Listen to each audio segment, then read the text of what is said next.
Professor Ilara Voss stood at the Grand Council Chamber's central podium, her holographic displays projecting devastating images across the enormous hall. Representatives from 500 galactic civilizations watched in stunned silence as another world, Novus 3, succumbed to the quantum decay. "The deterioration has accelerated beyond our models," Voss said, her voice carrying throughout the chamber. 17 systems lost in the past solar cycle. The quantum fabric connecting our universe continues to unravel. The Yorkshirean Supreme Chancellor rose, his crystalline form catching the light. "Our scientists have deployed the resonance barriers as suggested. They failed within hours." Murmurs spread through the chamber. The quantum decay had appeared 6 months ago, reality itself beginning to fray at the edges of the galaxy. At first, it affected only uninhabited systems, causing stars to flicker out of existence as their quantum stability collapsed. But now populated worlds were vanishing, billions of lives simply ceasing to exist as their very reality dissolved. "The Zith Collective offers our dimensional stabilizers," announced the Zith ambassador, her voice echoing from 6 different mouths simultaneously. "We have dispatched our most advanced vessels to create a containment field." On the main display, the Zith ships, massive constructs of living metal, moved into position around the expanding decay zone. Their technology, thousands of years more advanced than most civilizations, deployed shimmering fields of energy that briefly seemed to halt the deterioration. For 3 hopeful minutes, the decay stopped. Then the Zith ships themselves dissolved into nothing, the quantum fabric of reality unraveling around them despite their legendary technology. The chamber fell silent. If the Zith Collective couldn't contain this threat, what hope remained? Grand Marshal Kenzo of the Galactic Defense Force stood, his decorated uniform bearing medals from 100 successful campaigns. "We've mobilized every available vessel. 90% of our fleet now forms a perimeter around the most populated systems." His tactical displays showed thousands of warships, the combined might of dozens of advanced civilizations, forming defensive lines. "And if the decay breaks through," asked the Proximan delegate. Kenzo's expression hardened. "Then we have no contingency. Our weapons cannot fight against reality itself." The council leader, Elder Than of the Vexari, raised his ancient hands for silence. For 10,000 years, the Vexari had guided the Galactic Council with their wisdom and foresight. "We have consulted the quantum archives," Than said, his voice thin but carrying authority, earned over millennia. "There is no precedent for this decay. It exists outside our understanding of physics. If it continues at the current rate, the entire galaxy will cease to exist within 60 days. The chamber erupted into chaos, shouts, pleas, demands for action. Panic spread through the assembled delegates, centuries of diplomatic decorum forgotten in the face of extinction. In the midst of the turmoil, a single message appeared on the Council's priority channel. Elder Than read it silently, then raised his hand for attention. "We have received an unexpected communication," he announced, "from Earth." The chamber quieted. Earth, a planet considered primitive by galactic standards. Its civilization had achieved faster than light travel only 3 decades ago. Its representatives in the council occupied the far outer seats, rarely consulted on matters of importance. "Earth?" The Yorkshirean Chancellor's tone carried obvious skepticism. "What could they possibly contribute to this crisis?" Elder Than gestured to the communications officer. "Put it through." The main screen showed a simple room, not a grand government chamber or advanced laboratory, but what appeared to be someone's living quarters. Books lined mismatched shelves. Papers covered every surface. A half-eaten sandwich sat on a plate next to complex equations scrawled on what looked like a napkin. In the center stood a human. A woman in her mid-40s, with untidy gray-streaked hair pulled back in a hasty ponytail. She wore not formal attire, but what appeared to be pajama bottoms, and a faded t-shirt with some incomprehensible Earth text and coffee stains. This was Dr. Mei-Jong, though none in the council recognized her. Dr. Mei-Jong had never intended to leave Earth, though. While humanity's best and brightest had rushed to join the Galactic Council after first contact, May had declined every invitation to participate in interstellar affairs. "Not my problem," she'd told the Earth government representatives who had come to recruit her. I have more important things to worry about. Those more important things included tending to her rooftop garden, solving puzzles published in mathematics journals, and most significantly, her research into quantum field harmonics, a field considered obsolete by mainstream physicists, including those on Earth. Her apartment in Taipei was small but suited her perfectly. University officials had long ago stopped trying to make her use her actual office at the Institute for Theoretical Physics. They'd learned that Dr. Zhang produced her best work in her own chaotic environment, surrounded by her plants, her cat named Schrödinger, and the freedom to work at 3 a.m. if inspiration struck. Earth's ambassador to the Galactic Council, a polished diplomat named Adiola Okafor, had been horrified when May insisted on transmitting from her apartment rather than the formal Earth Embassy facilities. "They're a bit busy panicking at the moment," May had said. "They won't care what my kitchen looks like." Now, facing the collected wisdom of 500 advanced civilizations, Dr. May Zhang scratched her nose absently and studied the quantum decay readings that the Council had reluctantly shared with Earth's minor scientific outpost. "You're approaching this all wrong," she said without preamble. The Arcturian Chancellor bristled visibly, his crystalline form flashing with indignation. "Earth has observer status only in these proceedings. You are not recognized to speak." May shrugged and turned as if to walk away. Elder Than raised a hand. "Wait, let us hear what Earth has to offer. We have exhausted all conventional approaches." May turned back to the screen. "It's not decay," she said simply. "You're thinking about it like it's entropy or dissolution, but it's not. It's resonance. Lade's resonance." She held up one of her papers, seemingly selected at random from the chaos around her. Complex equations covered the page. 2 years ago, I published a paper on quantum field harmonics. Nobody read it, not even on Earth. She sounded more amused than bitter. "Yeah, but I identified a pattern in quantum fields that suggested reality itself has a fundamental frequency, like a cosmic tuning fork." The Zith ambassador's multiple mouths spoke in perfect unison. "Our scientists have studied quantum harmonics for millennia. How could a human have discovered something we missed?" May's eyes lit up. She enjoyed a good problem. "Because you're too advanced," she said. "Your quantum technology is so seamlessly integrated into your civilization that you don't see its foundations anymore. Earth is still figuring out the basics, so we're looking where you stopped looking centuries ago." She tapped another paper. "Your efforts to contain the decay are actually amplifying it. Every energy barrier, every resonance field you're creating, they're all generating harmonic feedback with the decay itself. You're unintentionally making it stronger."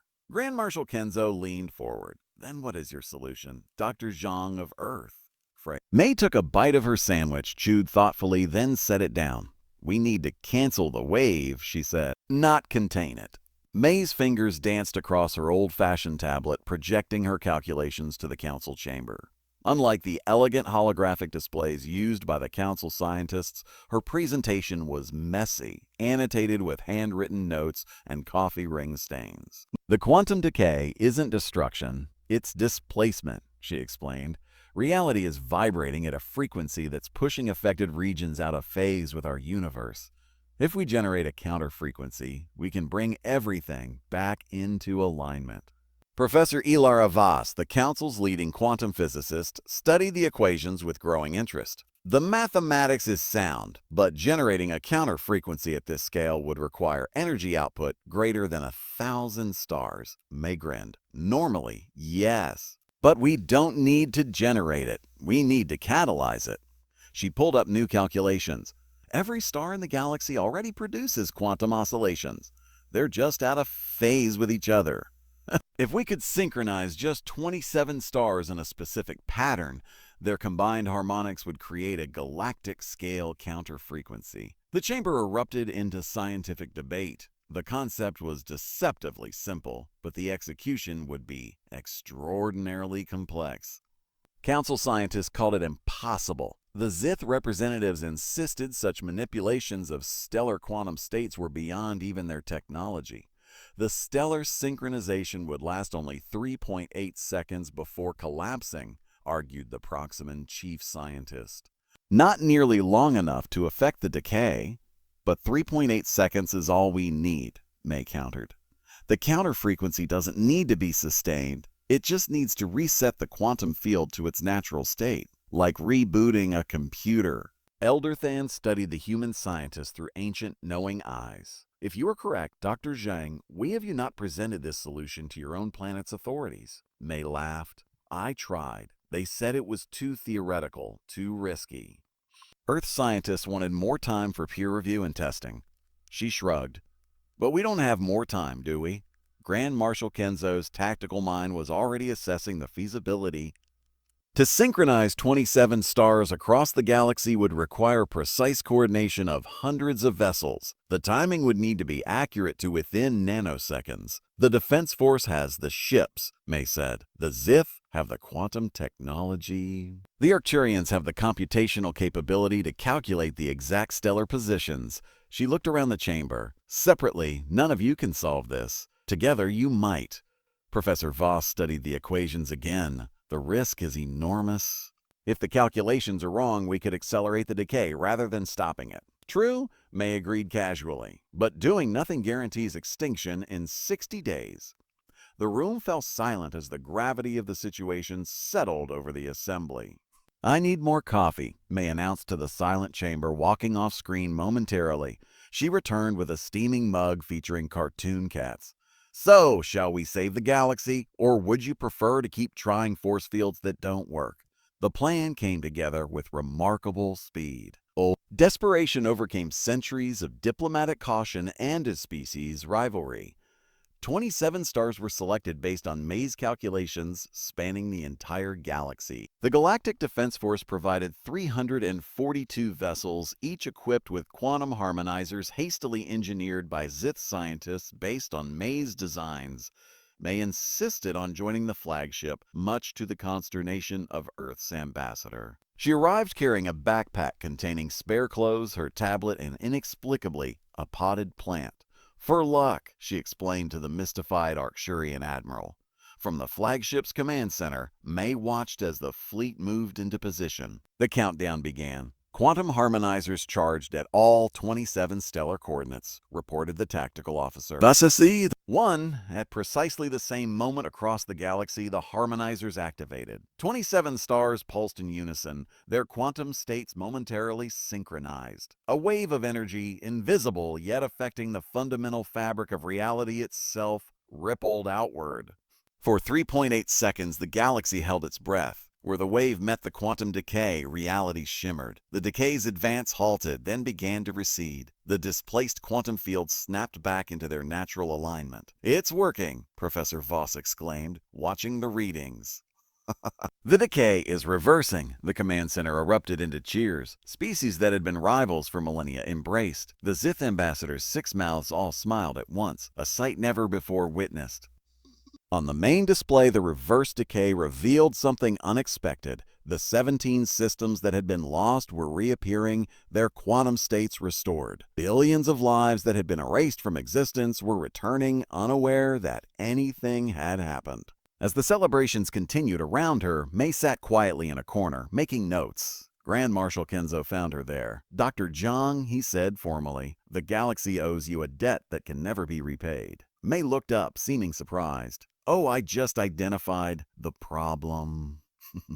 Everyone else did the hard work of implementing the solution. Without your insight, we would have continued failing until nothing remained. She shrugged. Someone would have figured it out eventually. In less than 60 days? Kenzo asked with a raised eyebrow. Well, maybe not. She closed her notebook. I should get back to Earth. My cat needs feeding, and I have a paper to finish. The Galactic Council convened a special session 1 week later. For the first time in its 10,000-year history, a representative from Earth was invited to the central podium, not as an observer, but as an honored speaker. May had initially refused to attend, but relented when told she could wear whatever she wanted. She stood before the assembled dignitaries in comfortable slacks and a clean but wrinkled button-up shirt, her hair still in its characteristic messy ponytail. Elder Than addressed the chamber. Today we honor not only Dr. May Zhang of Earth, but the lesson her contribution has taught us. For too long, we have measured advancement by technology, by military might, by the age of our civilizations. We failed to recognize that insight can come from unexpected sources and that new perspectives are valuable precisely because they are different. Ambassador Okafor had prepared an eloquent speech for May. May had left it untouched in her quarters. Instead, she spoke plainly. "I'm not a hero. I'm just good at puzzles, and this was a puzzle with an interesting solution. The real achievement wasn't my idea. It was how quickly all of you put aside your differences to implement it." She looked around the chamber. "Earth is new to this community. We don't have the history or the technology that you do. But sometimes being new means seeing things differently. Sometimes the simplest solution is invisible to those who've been staring at the problem too long." The Yorkshirean chancellor, who had been most dismissive of Earth's potential contribution, rose from his seat. "Doctor," Jong, the Council has unanimously voted to establish a new galactic institute for theoretical physics. We would be honored if you would consider directing it. May looked genuinely startled. "I don't even use my office at the Institute on Earth." Laughter rippled through the chamber. Perhaps the first time humor had been shared so universally among so many diverse species. "The Institute would operate by your rules," the Chancellor continued. Oh. "With collaborators from all Council worlds focusing on the foundational questions that established science might overlook. May consider this. Could I bring my cat?" Elder Than's ancient face crinkled in what might have been a smile. "All are welcome who bring wisdom, Dr. Jiang. Even Earth felines." As the session concluded, representatives from hundreds of worlds lined up to speak with the human scientist, not out of mere courtesy, but genuine interest. Questions were asked, ideas exchanged, perspectives shared. On view screens throughout the galaxy, citizens of countless worlds watched the proceedings. They saw not the grand heroes of legend or the ancient wise ones they were accustomed to revering, but an ordinary human in rumpled clothes who had saved everyone simply by looking at a problem differently. On Earth, children who had never shown interest in politics watched in fascination. If someone like May, brilliant but unpolished, extraordinary but approachable, could save the galaxy, what might they themselves achieve some? In her apartment in Taipei, Schrödinger the cat found his food bowl mysteriously filled each day, though his owner was temporarily absent. On the roof, May's plants thrived under the care of a neighbor who had never before spoken to the strange professor, but now proudly told everyone about their connection. And in the vast reaches of space, stars continued their eternal dance, now vibrating in subtle harmony, thanks to a quantum reset initiated by an unlikely hero who had simply seen what others had overlooked. The galaxy had been saved not by force or ancient wisdom, but by fresh eyes and the courage to propose an unconventional solution. It would not be the last time the Council turned its attention to Earth when facing seemingly insurmountable challenges. As May had noted in the conclusion of her original unread paper on quantum field harmonics, sometimes the universe's greatest mysteries have the simplest solutions. We need only the wisdom to recognize them.